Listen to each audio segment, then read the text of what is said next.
தமிழக வெற்றி கழகத்தின் தென்காசி வடக்கு மாவட்ட மகளிரணி மாவட்ட அமைப்பாளர் திருமதி அமுதா ராணி அவர்கள் நம்மோடு இணைந்துள்ளார். வணக்கம் மேடம். வணக்கம். நான் வாசுதேவநல்லூர் சட்டமன்ற தொகுதியில் இருக்கிற விஸ்வநாதபேரின்ற கிராமத்தில் நான் வசித்து வருகிறேன்.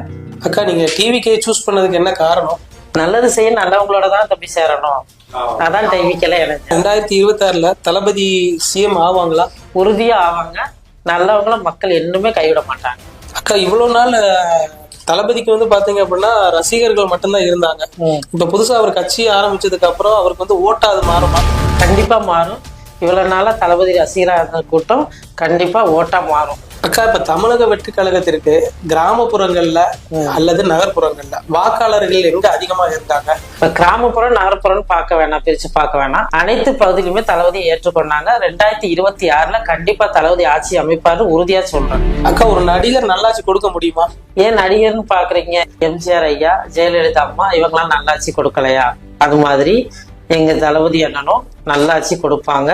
கண்டிப்பா 2026 பொறுத்திருந்து பாருங்க. 26 சட்டமன்ற தேர்தலில் தமிழக வெற்றி கழகத்தின் சார்பாக உங்களுக்கு மக்கள் பணி செய்ய வாய்ப்பு கிடைச்சா என்ன செய்வீங்க? வாய்ப்பு கிடைத்தாலும் சரி, கிடைக்காவிட்டாலும் சரி, தமிழக வெற்றி கழகத்துல மக்கள் பணியை தொடர்ந்து சேவை செய்வேன். உங்களுடைய நேரடி பார்வையில இந்த மக்களுக்கு என்ன செஞ்சிருக்கீங்க? பலர் பொறுப்பேற்ற பிறகு ஒரு 20க்கு மேற்பட்ட கிராமங்களுக்கு சென்று களப்பணி மக்களா களப்பணியில இறங்கியிருக்கேன். அவங்களோட குறைகளை கேட்டறிஞ்சிருக்கேன். தளபதி என்ன ஆட்சி அமைச்ச பிறகு அவங்களோட குறைகளை நிறைவேற்றதுக்கு நான் வழிவகை செய்வேன். பெண்ணா இருந்து இந்த அரசியல்ல உங்களுடைய பயணம் எவ்வளவு சவாலாக உள்ளது, நீங்க எப்படி பாக்குறீங்க? எனக்கு பக்கத்துணையா கணவர் இருக்காங்க, பிள்ளைய இருக்காங்க, தம்பிகளாக நீங்க இருக்கிறீங்க, சகோதரிகளா பெண்கள் இருக்காங்க. இவங்கெல்லாம் இருக்கும் போல எனக்கு எந்த ஒரு பயமும் இல்லை. ஒரு பெண்ணு வீட்டுல முன்னேறினாதான் ஒரு சமூகம் முன்னேறும், சமூகம் முன்னேறினாதான் நாடு முன்னேறும். அந்த கொள்கையை அவர் சொன்னதுனால எனக்கு இது ரொம்ப பிடிச்சிருந்தது. அரசியலுக்கு வர்றது. உங்க பிள்ளைங்க என்ன சொன்னாங்க?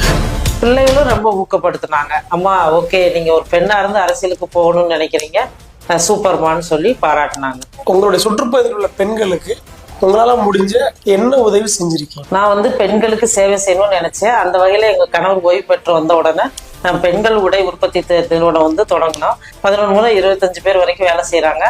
அவங்களோட பொருளாதாரம் நிலைச்சிருக்கிறதுக்கு நான் உதவியா இருக்கேன்னு சொல்லி அவங்களுக்கும் ஒரு சந்தோஷம், எனக்கு ஒரு மன நிம்மதி. எல்லா கிராமப்புறத்துலயும் போய் மக்களுக்கு சேவை செய்யணும் என்ன எனக்கு நிறைய இருக்கு. இத சேவை தொடர்றதுக்கு நான் இறைவனை பிரார்த்திக்கிறேன். நீங்களும் இறைவனை வேண்டிக்கோங்க. தொடர்ந்து என்னால முடிஞ்ச மக்கள் பணியை நான் தொடர்ந்து செஞ்சுக்கிட்டு இருப்பேன். அக்கா, ரொம்ப நன்றி. உங்களுடைய